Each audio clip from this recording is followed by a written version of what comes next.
They were louder, heavier, and built like bulldozers. Diesel outboards were supposed to rule the seas. Instead, they vanished without a trace. So what really happened to the engines that promised to outlive us all? Let's find out. Picture this. It's the late 1970s, and the world is obsessed with diesel. Trucks are running on it, cargo ships are powered by it, and even farm tractors swear by it.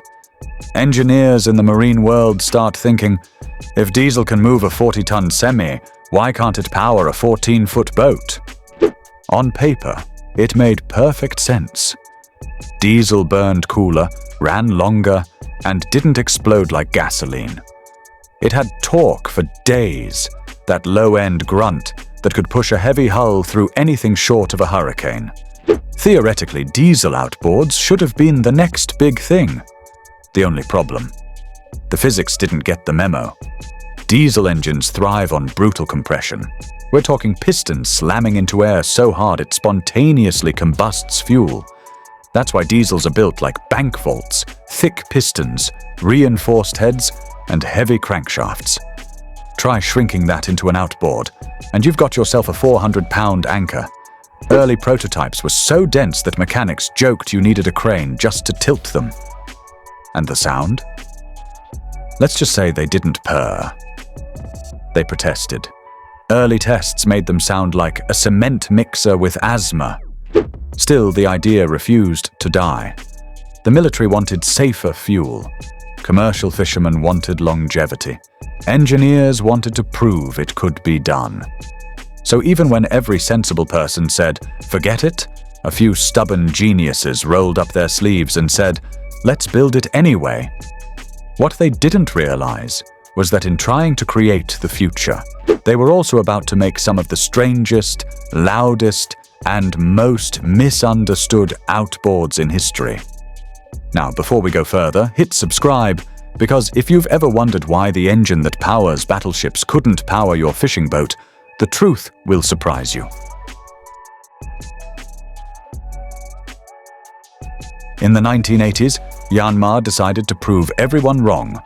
While other companies laughed at the idea of a compact diesel outboard, Yanmar went ahead and built one anyway. Enter the Yanmar D27 and later the D36, two of the toughest little engines ever hung off a transom. These weren't your weekend warrior motors. They were cast iron, direct injection, industrial-grade beasts that looked like they'd been stolen from a small tractor. These engines were designed for one thing: survival. They didn't care about looks, they didn't care about sound, and they certainly didn't care about speed. Start one up, and you'd swear a freight train had taken up residence on your swim platform. But they were nearly indestructible. Fishermen joked that if you ran out of diesel, you could just pour in motor oil and it would still chug home. The D27 and D36 found homes on lifeboats, oil rigs, and military inflatables, anywhere that starting every time meant more than going fast. There's a story from a Norwegian tender test where a Yanmar took shrapnel from an explosion and kept running until it hit shore. But in the recreational market, not so much. These engines were slow, heavy, and twice the price of a two-stroke Mercury. The boating public wanted style, not soot. By the late 1990s, Yanmar quietly pulled them from showrooms. They hadn't failed. They'd simply been born into the wrong era. While recreational boaters were busy polishing chrome and counting horsepower, the military was quietly doing the opposite. They were making things uglier, heavier, and nearly indestructible. For them, diesel outboards weren't just engines, they were survival tools.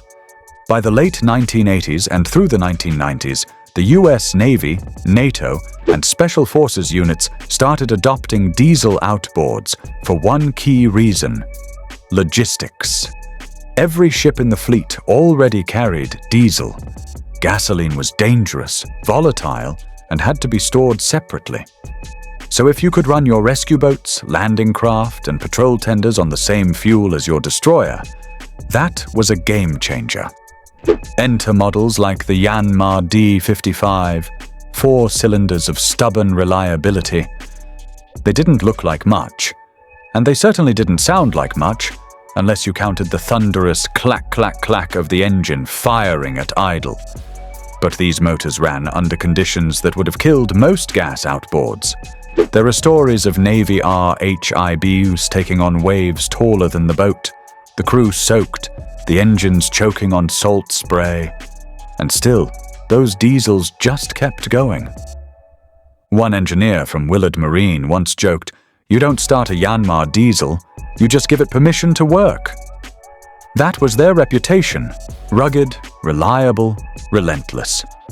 But when those same engines appeared at civilian boat shows, they were met with blank stares. Who wanted a 700-pound outboard that topped out at 25 knots and shook your fillings loose? So while Mercury and Yamaha were chasing weekend fishermen, the diesel crowd was running covert ops and weathering storms. Out in the real world, diesel outboards had already found their calling.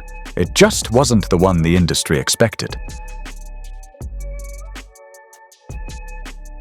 By the early 2000s, outboards were changing fast. 2 strokes were fading out, 4 strokes were in, and everything was getting cleaner, quieter, and faster. It was the golden age of refinement, EFI, digital throttles, whisper-silent idle. But somewhere between all that smooth innovation, diesel decided it wanted another shot. Mercury, Yanmar, and a few European startups began tinkering again.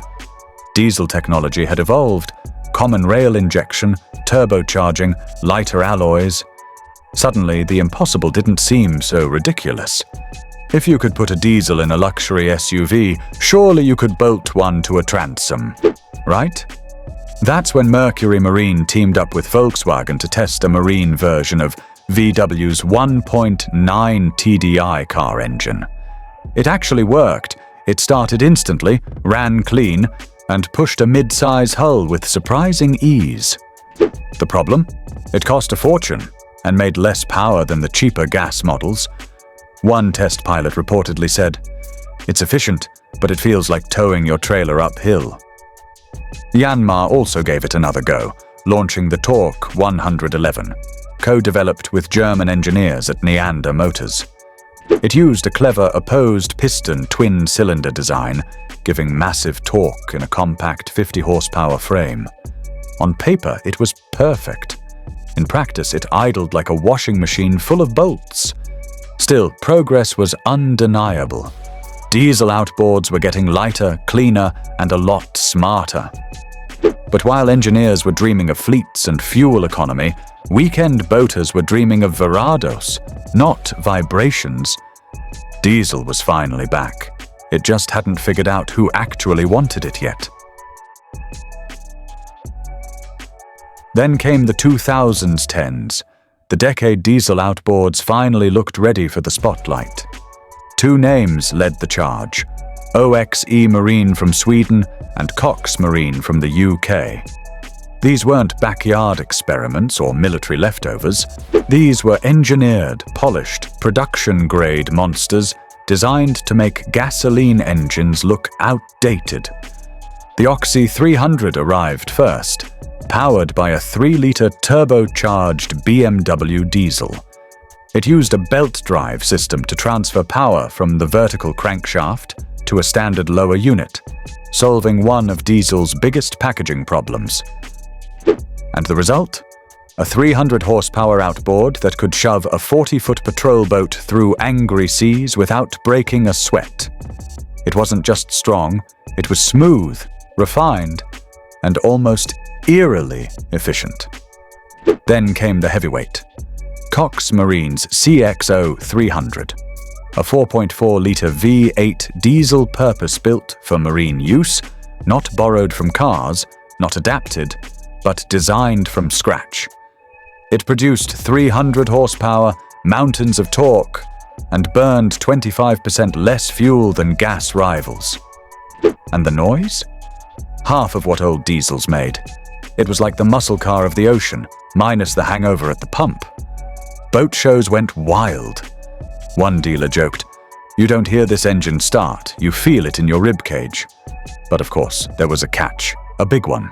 At nearly £900 each and with a six-figure price tag, these beasts were aimed squarely at the military, rescue fleets, and super yacht tenders, not your average weekend boater. For most, diesel outboards were finally perfect, just not affordable.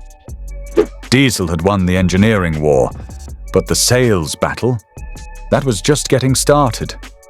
Now, before we dive into what really sank diesel outboards, make sure you've hit that subscribe button, because what's coming next will blow your mind.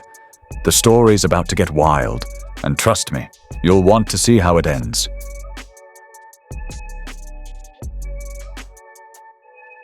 On paper, diesel outboards were miracles. They ran cleaner, lasted longer, and had the kind of torque that could make a tugboat jealous. But boating isn't just about what's on paper. It's about what happens when you sign the check. And that's where things got ugly. A Cox CXO 300 costs around $60,000 USD for one engine. And if you're running a 40-foot center console, you're not buying one. You're buying four. That's $250,000 in engines alone, before fuel, rigging, or your actual boat. Then there was the weight. The CXO tipped the scales at roughly 866 pounds, compared to 600 for a Mercury Verado 300. That extra 250 pounds on the transom could throw off balance, kill top speed, and turn sleek performance boats into stern-heavy sluggers. And maintenance? Oh boy, diesel systems demand precision, ultra-clean fuel, high-pressure injectors, specialized filters, and trained technicians. Skip a step, and your indestructible diesel starts sounding like a rock tumbler. One Florida charter captain summed it up best. Diesel outboards are like having a pet elephant. Impressive, powerful, but good luck when it needs a vet. Even the fuel savings didn't seal the deal. Sure, you'd burn less, but it would take years to break even compared to gas. For the average boater who runs 50 hours a season, it just didn't add up. So while engineers were high-fiving over torque curves, buyers were quietly walking away. Diesel had finally caught up to gas in tech, but it still couldn't catch up to common sense. By the time diesel outboards were finally refined, reliable, and almost elegant, the world had already moved on. The timing couldn't have been worse. When Oxy and Cox were busy perfecting their designs in the mid to late 2010s, the rest of the marine world was already chasing electric. Big names like Mercury and Vision Marine were unveiling battery-powered prototypes, while the media was buzzing about zero emissions and silent boating. Diesel, once the symbol of industrial power, suddenly felt like yesterday's news. It was like showing up to a Tesla convention in a smoke-belching Land Cruiser. And the boating market that would have embraced diesel, offshore anglers, trawler owners, long-range cruisers, had already fallen in love with big, modern gas outboards. Mercury's 600 horsepower V12 Verado, Yamaha's XTO 450, Suzuki's DF 350A, they offered power, refinement, and dealer networks in every harbor. No extra training, no complex fuel systems, just turnkey convenience. Even governments shifted focus. Military contracts that once went to Yanmar or Evinrude's diesel projects began funding hybrid systems. The US Navy's experimental boats now run on electric-assisted diesels, ironically cutting diesel out of its own market. A marine journalist joked, "Diesel outboards finally worked perfectly, right as nobody wanted them." It wasn't the engineering that killed diesel. It was timing. The world had already turned the page, and diesel was left standing there, holding the last chapter. So did diesel outboards fail? Not really, they just succeeded at the wrong time. They were designed for endurance when buyers wanted simplicity. They were priced for commercial fleets when the market was chasing weekend warriors. And they were engineered for the apocalypse, when all most people wanted was a quiet sunset cruise. But that doesn't mean they didn't leave a mark. Far from it. Every modern four-stroke owes a little something to diesel. Variable valve timing, direct injection, advanced fuel mapping, all of it was tested, refined, and proven by diesel technology first. Diesel didn't disappear.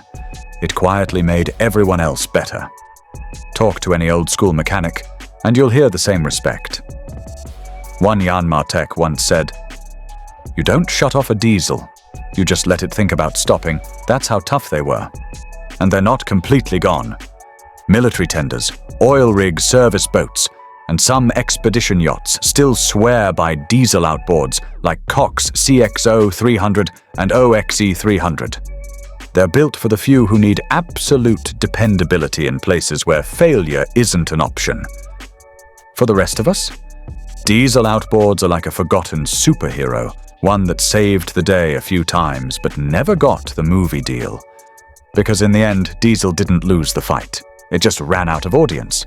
So next time you see a gleaming V8 Mercury or Yamaha at the dock, just remember, diesel tried to beat them all. With brains, brawn, and a bit too much ambition. Like the video if you learned something new, and subscribe if you want more forgotten stories from the water. Because next time, we're diving into another revolution that almost was.